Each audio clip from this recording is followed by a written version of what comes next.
ketika hal itu terjadi, sebenarnya yang diproses oleh anak kita ini adalah bagaimana cara mempertahankan diri. Bagaimana cara agar aku aman.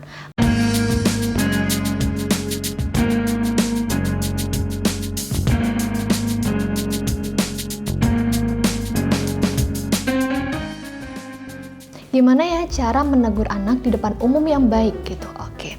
Jadi yang pertama, sebelum kita menegur anak, kita perlu pahami dulu. Ketika anak melakukan sesuatu ini, sebenarnya apa yang kita rasakan? Perasaan apa yang muncul? Nah, ketika kita sudah memahami apa yang kita rasakan, umumnya ketika kita mau menegur kan yang muncul jadinya emosi negatif ya, seperti rasa marah, kecewa, malu, takut, dan lain sebagainya.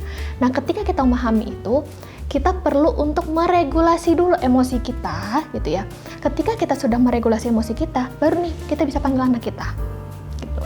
Nah, ketika kita memanggil anak kita, menyampaikan sebaiknya dia seperti apa dan lain sebagainya. Nah, hal ini dilakukan dengan 4 mata, ya, hanya berdua dengan anak saja. Kenapa gitu ya? Ketika kita sudah meregulasi emosi, kemudian kita bisa berkomunikasi dengan 4 mata ini gitu ya. Harapannya anak bisa lebih memahami apa yang kita sampaikan. Kenapa? Karena kalau misalnya nih, anak melakukan sesuatu yang kurang baik bagi kita gitu ya. Nah, terus kita marah, kita membentak gitu ya. Kamu ini kenapa kayak begitu? Malu-maluin mama misalnya seperti itu ya. Nah, ketika hal itu terjadi, sebenarnya yang diproses oleh anak kita ini adalah bagaimana cara mempertahankan diri. Bagaimana cara agar aku aman. Karena pada dasarnya ketika setiap makhluk hidup mendapatkan sinyal serangan, yang ia lakukan adalah membela diri, mempertahankan diri. Begitu juga dengan anak-anak. Itulah kenapa seringkali ketika kita marah kepada anak, anak mengulangi hal yang sama. Karena yang ia proses adalah bagaimana caranya aku terlindungi, bukan apa yang kita sampaikan. Nah, jadi ketika misalnya kita sudah lebih tenang, sudah meregulasi emosi, harapannya kan kita udah lebih mampu nih menyampaikan dengan baik kepada anak kita. Sebenarnya ada apa? Gitu. Nah, kemudian ketika kita menyampaikan ini, kita perlu mengkomunikasikannya dengan cara komunikasi yang asertif. Seperti apa sih komunikasi asertif itu? Komunikasi yang menekan kepada perasaan kita. Jadi seringkali disebut juga dengan I-message.